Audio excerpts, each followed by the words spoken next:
Hello students, आप सभी का स्वागत है हमारे इस यूट्यूब चैनल में। आज के इस वीडियो में हम क्लास 10th का साइंस का क्वेश्चन आंसर बताने वाले हैं। इस वीडियो में हम एनसीईआरटी जो न्यू साइंस बुक है 10th क्लास का, उसका चैप्टर नंबर 6 का जो पेज नंबर 123 में दिया गया प्रश्न है उसको हल करेंगे। ध्यान दीजिएगा कि नया बुक में आपको ये प्रश्न 123 पेज नंबर में देखने को मिलेगा, लेकिन पुराने बुक में आपको ये प्रश्न 138 पेज नंबर में देखने को मिलेगा। और पुराने बुक में चैप्टर नंबर 7 में है ये, और नए बुक में चैप्टर नंबर 6 में है ये। तो देरी न करते हुए चलिए वीडियो को शुरू करते हैं। अगर आप अभी तक इस यूट्यूब चैनल को सब्सक्राइब नहीं किए हैं तो जल्दी से सब्सक्राइब कर लीजिए, क्योंकि इसी तरह का इंपॉर्टेंट वीडियो आप लोगों के सामने आता रहेगा डेली, प्रतिदिन।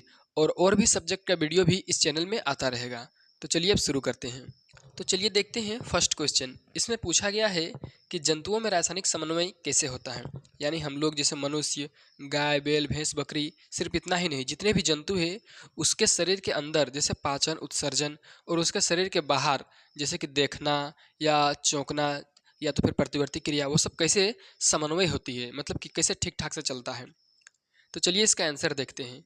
कहता है जंतुओं में रासायनिक समन्वय जंतुओं के शरीर में स्रावित होने वाले हार्मोन के द्वारा होता है। ठीक है, यानी कि हम लोगों को के शरीर में हार्मोन स्रावित होती है, उसी हार्मोन के कारण ही रासायनिक समन्वय बनी रहती है।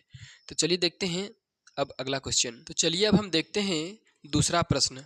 इसमें पूछा गया है कि आयोडीन युक्त नमक के उपयोग की सलाह क्यों दी जाती है। देखिए, अक्सर ऐसा बोला जाता है कि जो भी नमक आप उपयोग कर रहे हैं उसमें आयोडीन की मात्रा होनी चाहिए।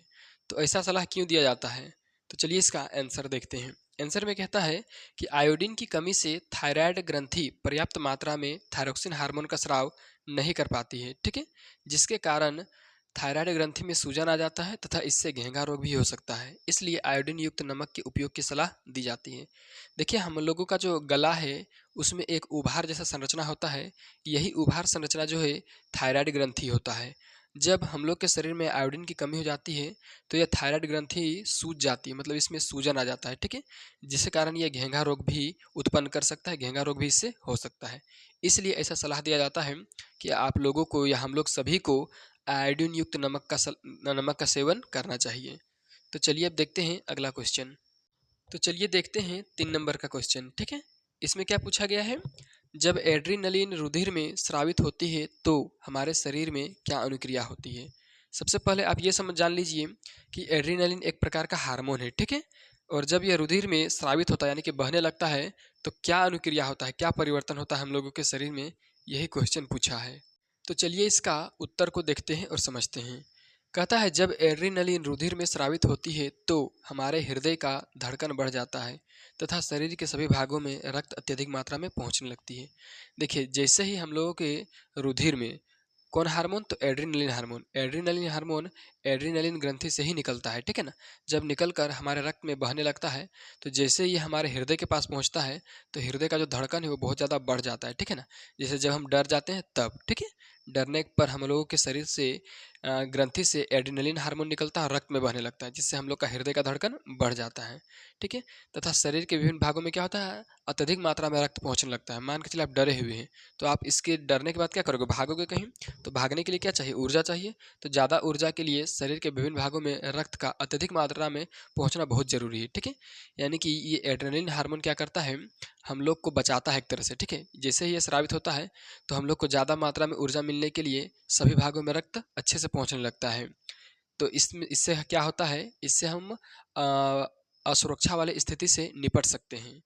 तो ये हुआ इसका आंसर। चलिए अब चौथा क्वेश्चन देखते हैं।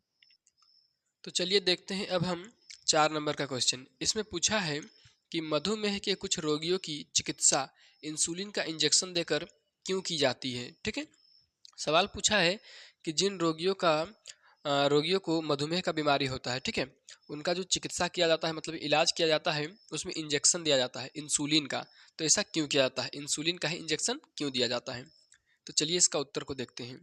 तो चलिए इसका उत्तर को देखते हैं और समझते हैं। कहता है मधुमेह के रोगियों में इंसुलिन नामक हार्मोन असंतुलित हो जाती है, जिसके कारण उन्हें काफ़ी समस्याओं का सामना करना पड़ता है।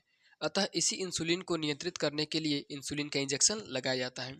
मतलब सिंपल सा बात है, जिन भी व्यक्ति को मधुमेह होता है यानी कि शुगर का बीमारी होता है, ठीक है, उनका शरीर में इंसुलिन नामक जो हार्मोन है ये असंतुलित हो जाता है। ठीक है, अब इंसुलिन बढ़ रहा है कि घट रहा है वो अलग की बात है, मतलब कि असंतुलित हो जाता है। तो उसी समय में एक इंजेक्शन लगाया जाता है जिसमें इंसुलिन नामक हार्मोन होता है, ठीक है ना, जिससे अंदर जाके इंसुलिन हार्मोन संतुलित हो जाता है। तो इस प्रकार से चौथा का आंसर भी कंप्लीट हुआ। तो इस वीडियो में बस इतना ही। अगर आपको वीडियो अच्छा लगा है, वीडियो इंपॉर्टेंट लगा है, वीडियो काम के लायक लगा है, तो जल्दी से इस यूट्यूब चैनल को सब्सक्राइब कीजिए, वीडियो को लाइक कीजिए और वीडियो को शेयर भी कीजिए अपने दोस्तों के साथ।